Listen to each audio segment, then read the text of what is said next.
on the page here earlier today, asking you guys to submit some of your questions that you want to hear. And one of the ones I think that came up, kind of a general theme, is people kind of wanted to know how you became a libertarian. I think at one point you described yourself in a past life as a neocon. And because all of us kind of have a little bit different ideas of what libertarian is. So can you give a little description of your journey and how you currently describe what a libertarian is in your own words for the people? So and Ryan, thanks again for having me on. It's always a pleasure to be on here. So as you alluded to, I did start as a neocon. I was very much, I was in my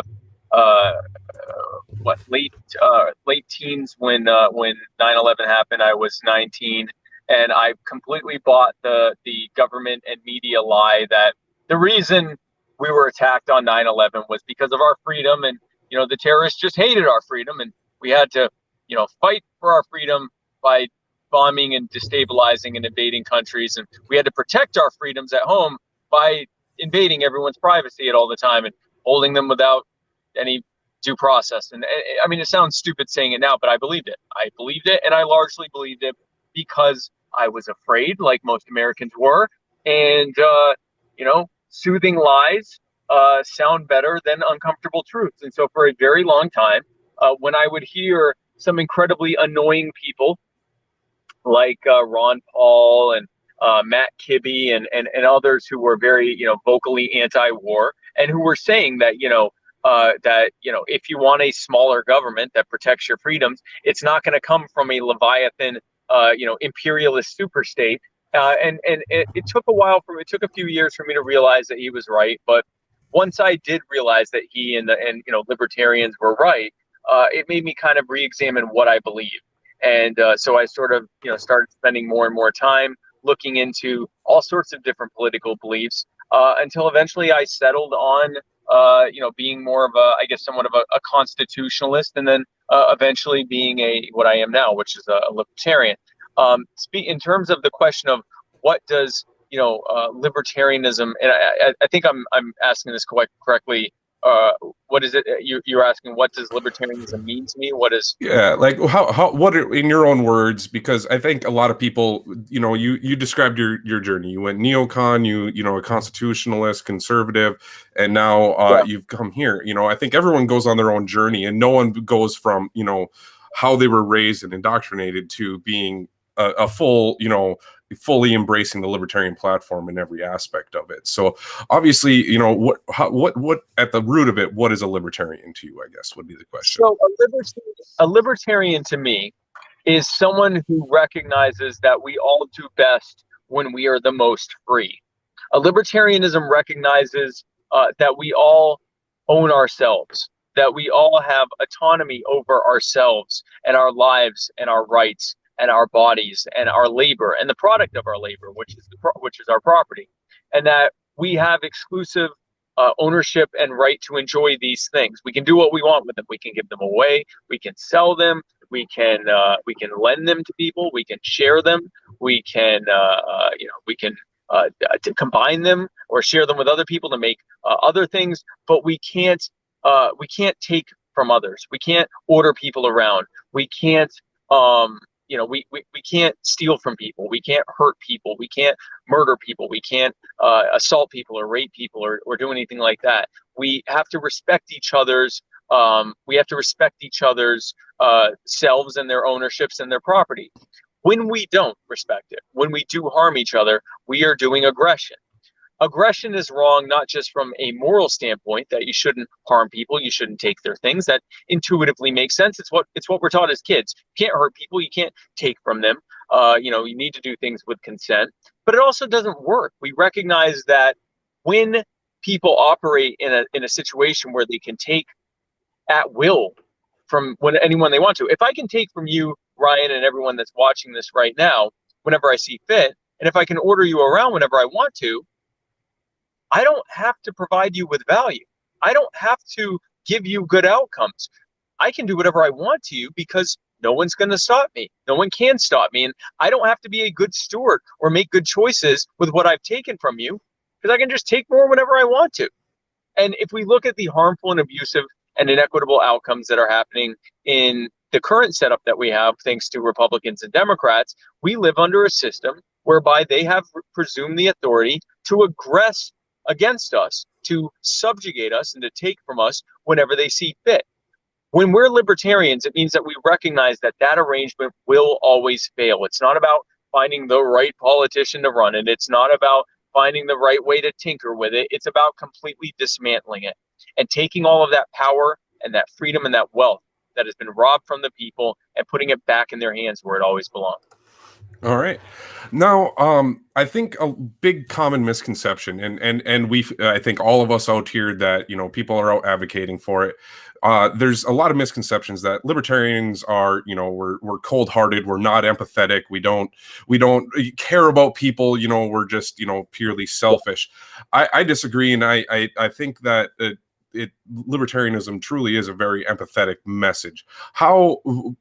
What would you say to the people who would tell you that you don't actually care about people, all you care about is profits, you're a corporate bootlicker, we get called quite often. Like, what to the people following, how would you advise they respond to those types of concerns and criticisms? I would tell them that the most charitable acts I have seen have been done by libertarians and liberty-minded people. I would say that this system that creates and entrenches generational poverty with so many people, that this system that enriches a small relative handful of cronies, multi-billionaires and multi-millionaires at the direct expense of everyone else in this country and on this planet, that is what we are trying to dismantle. We are trying to enrich and strengthen and empower people, not by handing them free stuff, but by giving them their own money back, by removing the barriers and the burdens that have made it so difficult for them to thrive in the first place, by getting government out of things like healthcare and housing and education, which has completely driven up the cost and reduced the quality of those services. We propose a complete restructuring of society that is based on respect of the individual and of our individual ability to cooperate with each other and to share with each other and to help each other in ways that the powerful sociopaths that run our current system would never dream of even allowing us. I would turn the question back on them. If libertarians are the bad guys, then why are we the ones that are out trying to feed the homeless while the statists show up and tell us that it's illegal to feed homeless people without getting a license to do so?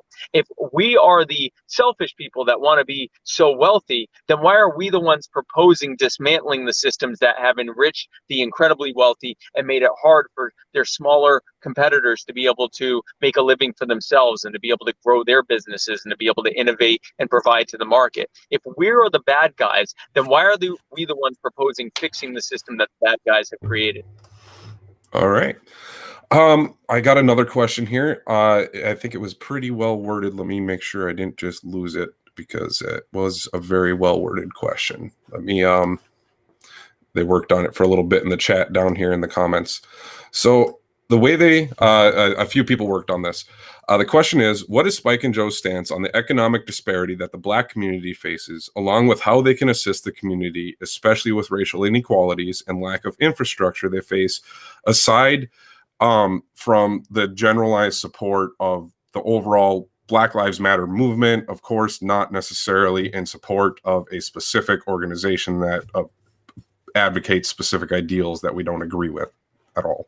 So I guess Okay. without supporting the Black Lives organization specifically, we're supporting the movement of people who are advocating for improving the quality of the Black community. What sort of systems can we dismantle? Well, let's be clear.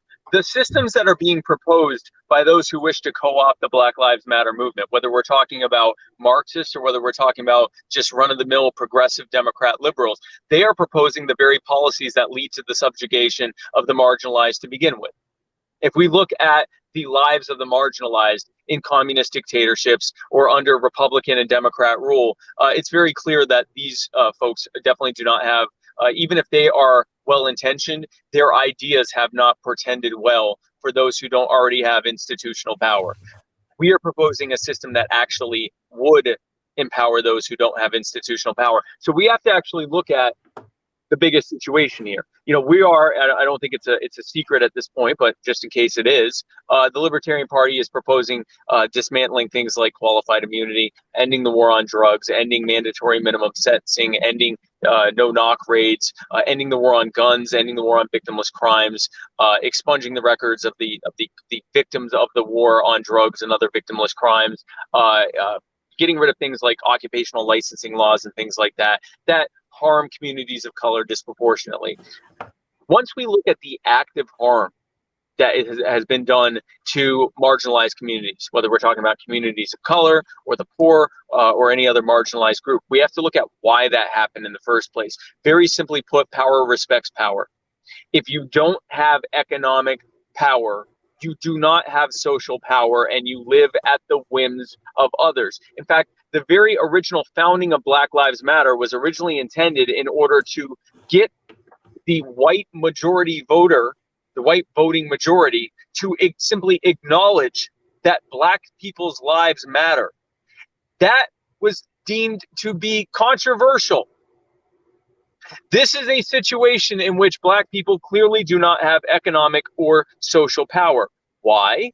Because they were, for many centuries, actually robbed of their labor, and then subjected to many other intentionally racist policies and systems, some of which are still in place today, that cause them to be disproportionately more likely to be poor, which means that all enforcement and all policies that disproportionately hurt the poor also disproportionately hurt communities of color, which are more likely to be poor. So how do we solve that? Simply put, get rid of those policies. Instead of focusing so much on who is or is not being harmed the most, the biggest focus should be on getting rid of the policies that are harming all of us, especially the most marginalized among us. For example, all the things I just talked about, the war on drugs, the war on victimless crimes, occupational licensing laws, the war on guns, qualified immunity and police brutality, the militarization of the police state, but also things like zoning laws that make it illegal for you to do business in your home, which means if you can't afford to build a storefront or rent or buy a storefront, you're not legally able to do business. Laws that drive up the cost of living, which disproportionately affect the poor, which means, again, that they're disproportionately affecting communities of color. So dismantling bureaucracies in healthcare and housing and higher education and pretty much everything else that drive up those costs. Looking at things like looking at these programs that the fact that in inner cities, they're the most likely to be the highest taxed and the highest regulated. We get rid of those taxes. We get rid of those regulations. We put the ladders back so people can climb out of the social safety nets that were set up to keep them there and entrench them and the future generations in them.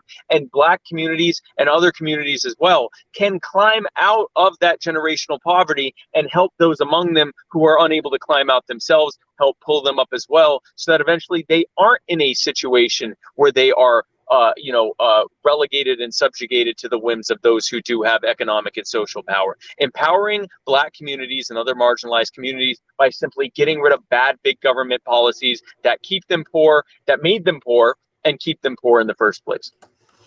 All right, great answer. So you mentioned something in there. So communities that had their property, their labor stolen from them in the past. We abolished slavery with the 13th Amendment, but we essentially legalized it in the sense for prisoners, people who go to jail.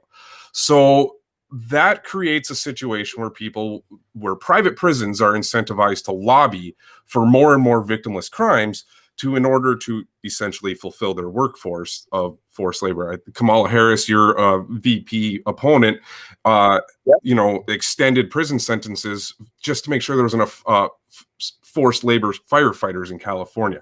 Where do you stand on prison labor? And the current state of the justice system focuses on a punishment rather than restitution. Do you think that there's anything from a federal level we could do to change that stance? So, very briefly talking about Kamala Harris, a perfect example of disproportionate use of force against communities of color. Kamala Harris, on a nearly 20-to-1 margin ratio, Kamala Harris blocked locked up roughly 20%, 20 times more African Americans than she did white people. California is not 20, 20 black people for every white person. So she was very much a part of that that institutional racism, at least in California, that so many people are marching against. Going back to your question about what the 13th Amendment did. The 13th Amendment didn't actually abolish slavery. It just moved it from the private sector to the public sector. Chattel slavery is alive and well in our prison system. One of the best ways to end this cottage industry that has been built around slave labor in prisons is to mandate that prisons give workers in prison the exact same conditions that everyone else has to give to their workers, and respect their human rights. Whatever those regulations are in this country or in that city or state, you have to do it for those prisoners as well. Whatever the minimum wage is, you got to pay them that as well. Whatever the minimum for worker safety conditions and everything else, you got to do that for them as well. That will make it prohibitively expensive for them to even do it in the first place, which will end the companies like Unicor, which make tens of billions of dollars a year on free prison labor or very cheap prison labor. And it will end the incentivization of putting so many people in cages in the first place. In most states, there is a minimum quota of the number of the residents of that state, who have to be in prison at any given time in order to fulfill their contracts and in order to keep that sweet, sweet prison labor going. End that by simply requiring that they treat you the same way that any other employer has to treat their employee, and that magically goes away. Also, when we end the wars on victimless crimes, there aren't going to be nearly as many people in prison in the first place, because the vast majority of people that are in prison in some states is as high as 93% of prisoners are in there for victimless crimes. They should not be there. They should be set free. They should have their prison sentence, their records, their arrest and conviction records expunged.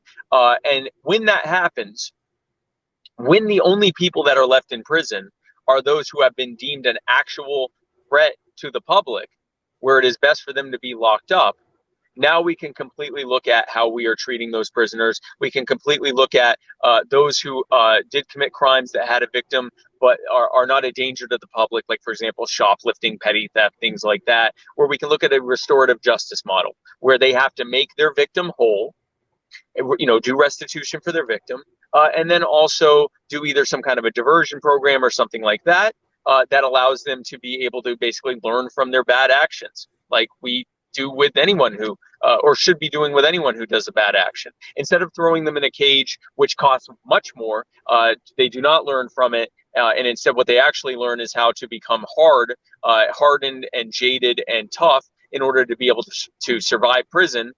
They come out, they have a criminal record. It's nearly impossible for them to rebuild their lives. And then they end up back in jail as a result of that. That has failed. It has failed those offenders. It has failed the victims of their crimes, and it has failed us as a whole.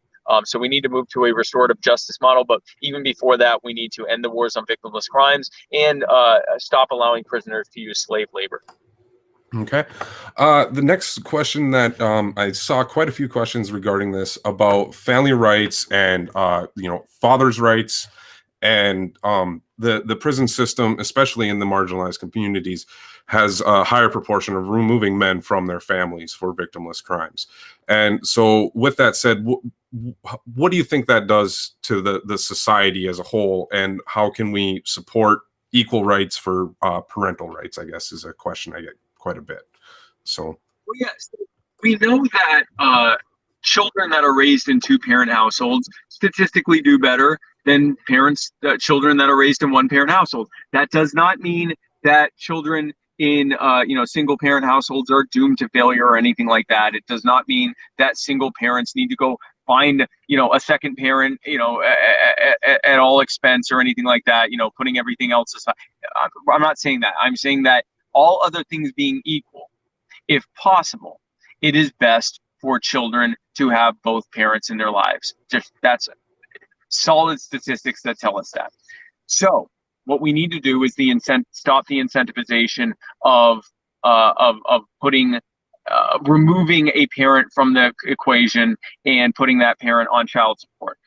The title, I always forget what the title is, but there is a part of Social Security which has essentially incentivized the states putting, instead of having shared parenting, instead it incentivizes them putting, removing one of the parents from having shared custody and putting them on child support, because for every dollar in child support that comes in, the federal government matches part of that in state funding. So there is an obvious reason that the family courts and the states want to see lots of money coming in from due to child support. And what this has done is destroyed a lot of families. It has also created a situation where a lot of those parents, a lot of those fathers and mothers are unable to be able to afford that child support. So they end up in jail where they can't pay anything. It has been a terrible system. So what do? First of all, we end the incentivization. We have to end the incentivization of child support over shared parenting. It has been a dismal failure, and there's no reason that the government should be deciding that that's the best way to do it. The next thing we need to do is protect parents' rights by ending immunity for judges, prosecutors, and family court appointed attorneys. If anyone in government, if anyone in anywhere harms or infringes upon the lives, rights, or property of people, they should be held accountable. Whether it is you or me or a police officer or a CPS worker or a judge or a prosecutor or an attorney or anyone else, they should be held liable for the damage that they did. Simply put.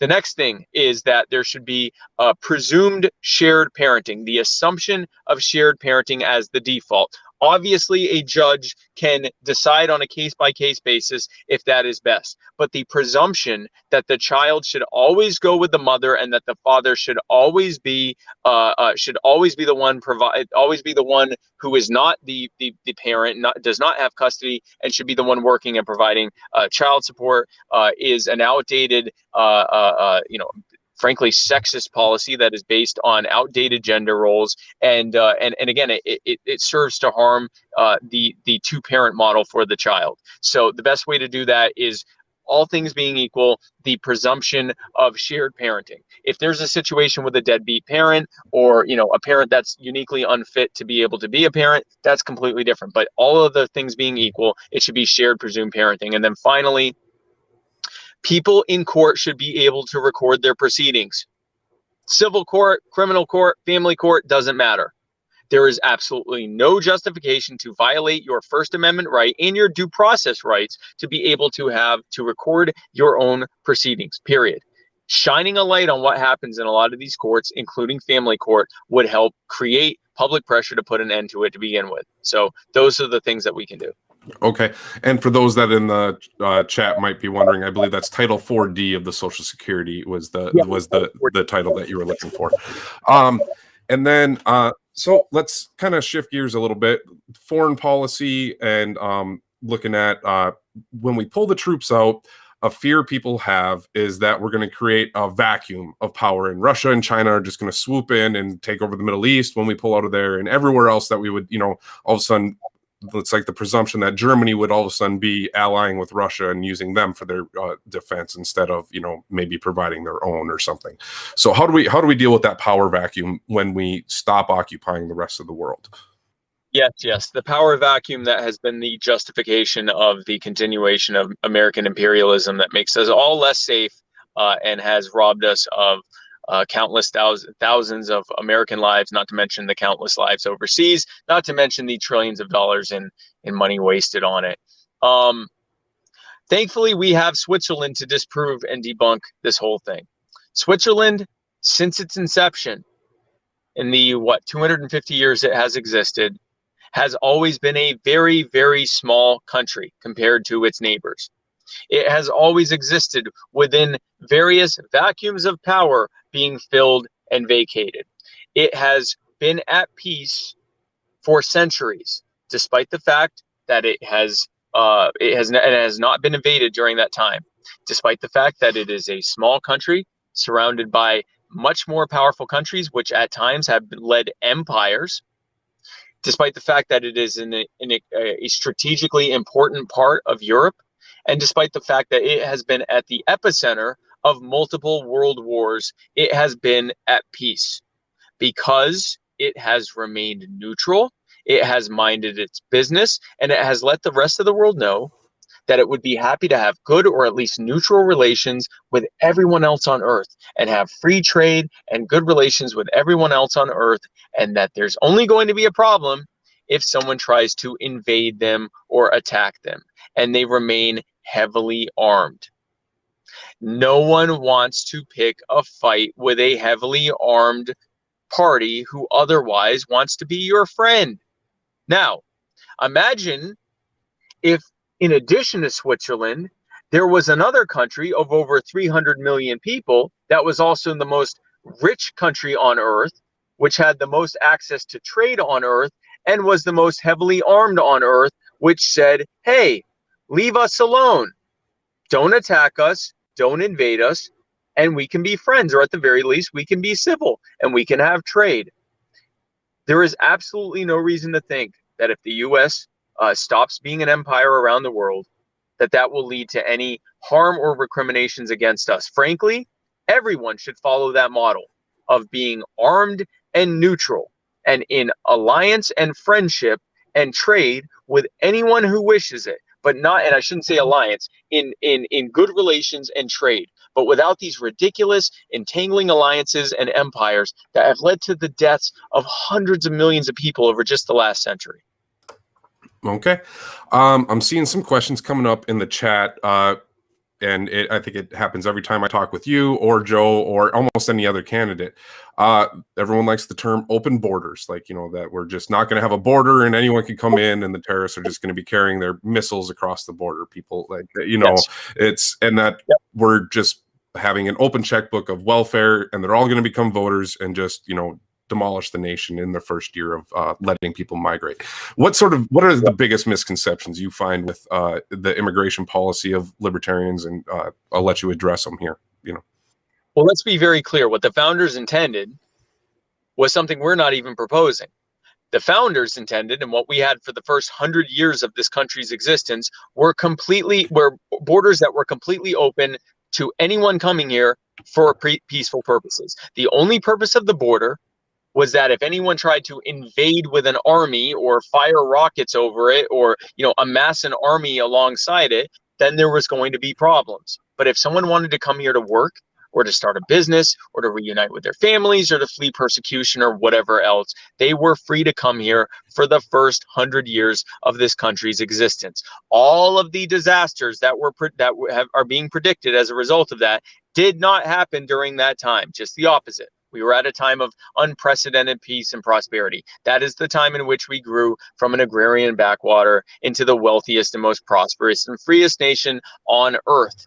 For another roughly 60 years after that, there were very few restrictions on immigration. If you came here, you had to say, and this was the period of time in which my father's side of the family came here to flee genocide and persecution in Eastern Europe. When they came here, they had to give their names. They had to state their country of origin. They had to be checked for communicable disease. If they had a communicable disease, they had to be quarantined for whatever period of time was necessary. If they did not have a communicable disease, or once they were quarantined, they got to go and join and become part of building their American dream. During that time, there were multiple predictions that this would lead to chaos in the streets and massive increases in crime and dirty people bringing their foreign religions and destroying everything. And that is the opposite of what happened. During that time, this country became stronger and freer and wealthier and more powerful as a direct result of the contributions of people who migrated to this country to build their American dream. What we have seen during the time of closed borders, which is a relatively new phenomenon, not just in this country, but in every other country, the idea that people who are coming somewhere for peaceful purposes should have to get government permission to do so. This massive, big government, labor unionist idea that, that people coming here are a threat to your viability and your livelihood. It has led to the creation of a massive Leviathan surveillance superstate, wherein if you want to get a job, or get a mortgage, or in some states have utilities put in your name, or apply for any kind of loan or get a credit card or anything else. You have to put your name through a federal database and essentially get permission from the federal government for you to do whatever that thing is. You are basically begging the government for permission to do anything. It has led to a situation in which the government presumes the authority within 100 miles of not just the borders, but of the coasts, which is where nearly 70% of Americans live, to stop you without any stated reason or any suspicion, to just stop you at will, a complete and total violation of your due process rights. Let's be very clear. Border controls, just like gun control, just like drug control, just like any other attempt by big government to control your life, is a violation of your right. In this case, your right to host, hire, or house whomever you wish on your private property. Now, we hear about the welfare argument that we can't allow people to come here unless we end the welfare state. Imagine if someone told you that we can't allow everyone to own guns as long as gunshot wounds are being treated free of charge and being subsidized by the government, which they are. Imagine if someone told you that you couldn't possibly be free to choose what it is you wanted to eat as long as Medicare and Medicaid and state children's health insurance and other forms of government self-subsidized healthcare existed. That as long as government was subsidizing healthcare, you should not be able to eat what you want. You should be required to work out a certain amount. You should be required to keep your BMI down to a certain level, because otherwise you are infringing on those who are paying for your welfare. Imagine the Leviathan superstate we would have to create if we stayed consistent with that argument, that we can't have open borders or borders that are open to peaceful people as long as there's a welfare state. The answer, of course, is to get rid of the barriers and burdens and barrier to entry that has led so many people to need to be on the welfare state to begin with. Not getting rid of the social safety net, just putting the ladders back so people can climb out of it. If the people that say that we need to close the borders had as much energy behind instead dealing with that welfare state, then we'd be getting somewhere. But the fact of the matter is, we would not use that justification to infringe on our rights in any other way. We shouldn't do it for this way. The welfare state is something that needs to be dismantled by getting rid of the generational poverty and getting rid of the barriers and burdens that cause it in the first place. In the meantime, the imposition of government on our lives is not justification for more imposition of government. It's just the opposite. Government is the problem, and less government is the solution. Okay, I know you got to. Want to say one more oh yeah. One more thing. Staying consistent with that. People coming to this country, both legally and illegally, are something like half as likely to end up on welfare, to use welfare. So if we were going to be consistent with this argument that we cannot let people come here as long as the welfare state exists, we would also have to say that we can't let poor people who are already here have kids as long as the welfare state exists. Because for every person coming here, legally or illegally, there are 4 or 5 children being born to American citizens here. So if we were to look at the real problem, if that's the way that we're looking at it, it would be poor people having poor Americans having children. Now, I don't hear anyone proposing that we not allow poor Americans to have children lest they end up on the welfare state. Again, the existence of impositions by government is not a justification for more impositions. It is a reason to dismantle the existing impositions and to set people free. Okay, I know you got to get going here. It's almost 10 o'clock here. I had some questions that had come in that were a little bit more kind of random, but if you could relive one presidency for if you could, any president in history, if you could say they should be the next president and we relive a presidency under them, what president would you pick from history? Wow. This is a very tough one because all of them have things that I hated about them. Let's probably Coolidge. But I mean, again, when I think of Coolidge, he reduced taxes. He did cut spending. I believe the debt went down during his time. He actually which was very kind of revolutionary in his time. He recognized that a lot of the impositions that were happening on marginalized communities, like people of color, were wrong, and he actually fought against that. But he was also like a rabid alcohol warrior. He was one of the most brutal enforcers of alcohol prohibition on moral grounds, even though the field war on alcohol was every bit as bad as the field war on drugs that we have now. But yeah, I guess I gotta go with Coolish. All right, so cool Cal there, I guess. He didn't talk much, but yeah, he it was Prohibition era, and he seemed to like that. Next question I had. I have been at times. I have been called the Jewish Calvin Coolidge or Calvin Julich. Calvin Julich. All right. If you guys are elected and you could only eliminate one federal agency, what would it be? Federal Reserve. The rest of it crumbles without it. All right. Got some other ones in here. What is your favorite movie theater candy? Thin Mints. Thin Mints. All right. How many? Wait, Thin Mints are, no, not they're not called Thin Mints. That's Girl Scout cookies. What is the thing where it's like mint, but it's chocolate covered, and it's in a white box? Junior Mints, I think. Junior Mints. There you go. If you could have coffee with one person, alive or dead, who would it be? Gosh. Jesus. All right. If you, where did it go? How many pairs of shoes do you have? I don't know. This one came up a few times. A lot more than I used to. Like 10, I think. 8 or 10, something like that. 11? Is it 11?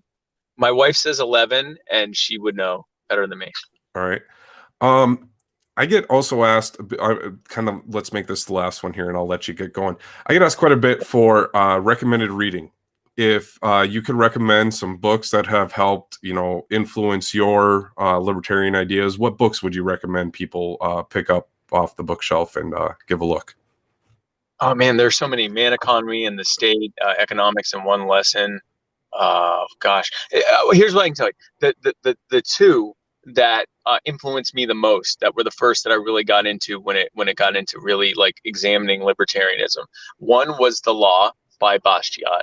It's a very short read, and it kind of just goes over what, for a government to claim legitimacy and consent of the governed, what does that government look like? And then the other one, which is completely different and not a short read, but a very, very compelling one, is No Treason by Lysander Spooner. I would definitely read that one. Okay, I don't think I've read that one. The Law is great. I know Robert Perry here in Kentucky hands out copies of it at every rally. Yes. So yes, that's always great. Shout out to Robert Perrier. Yes, he is. He's doing a great job there, advocating for as many people as he can down here. So I do appreciate his work down here. A few questions in here. People want to know: do you play games or Dungeons and Dragons, or do you play games, video games? Or I used to play games a lot more than I do now. I have a somewhat addictive personality, which might be surprising to people. Where if I said, "Hey, I think I'm going to talk to people about liberty," and now I'm the VP candidate. So I've learned to kind of focus my addictive personality on constructive stuff.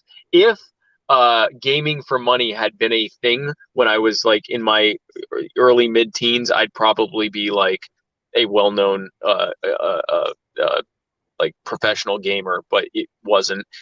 And so, or at least not that I knew of. So here I am. So I don't really game very much, just because I tend to get very hyper focused on things that I'm doing, and so I try to focus that on stuff that at this point it's far too late for me to be able to be a professional. I see how these other people game; it's not going to happen. So I focus on this instead. I can relate to that addictive personality aspect. When you drive into something, sometimes you might go. Like you said you wanted to start talking about liberty, and now here you are, the VP candidate. So. I may have overshot a little. I think you landed right in a great spot to bring a message to everyone. So with that, what last kickoff? I don't know if I'll have you on again before the election. Maybe we can work it out. But what's the last thing you would like to tell everyone here if this is the last time I get you on? So. Folks, we didn't need the pandemic to tell us that healthcare was a mess. We didn't need the lockdowns to tell us that this economic centrally planned system was a mess. We didn't need all of these crises to tell us that Republicans and Democrats have failed us. And it is time for us to stop wasting our vote. It is a waste of a vote. It is a vote thrown away to keep voting for the people who created the mess that we are in. And the Libertarian Party is not just a lesser of three evils or a third party to vote for. We have a completely different way that we think that government should interact with the people. We believe that you do best when you are free. And we believe that it is time to take the power and the wealth and the freedom that has been stolen from you for decades and put it back in your hands where you belong, because these pandering, craven politicians are never going to be able to decide for you how best to live your life. And they're certainly not in any position to be able to rob you to do it. We've seen what that has led to. It is time for it to end. If we vote for Joe Jorgensen and myself, and for libertarians running up and down the ballot in all 50 states across this country, then you will have your power back. You will be free. You will begin the process of setting yourself free and your neighbors free, and us being able to thrive and to prosper and to build a freer and happier and safer future for our children and their children. All right, Spike, I thank you for your time out of your busy schedule. You are doing a Waffle House tour of Ohio tomorrow, starting Cincinnati, Columbus, and then Toledo. So anyone in Ohio should try and catch up with that. I don't believe that's tomorrow. I think that's the next week. Yeah, next week. Yeah, that's next week. Tomorrow is Cedar Rapids, Iowa. Right. But yeah, next week I am doing a Waffle House tour of Ohio because, of course, and I am it's Wednesday, October 28th. I'm being told by my amazing body man here. The 28th in Ohio. When you're saying where in Ohio, yes, I'm going to be in most of Ohio. And so if you go to my Facebook page and go to the events section, you'll see on the 28th the Waffle House tour. I think it has all of the Waffle Houses and times and places that I'll be visiting. And so if you want to have the best cheap food out there, some of the best cheap food out there with your next vice president, then I have fantastic news for you if you live near Ohio. Well, then everyone's got to know, what's your favorite Waffle House food?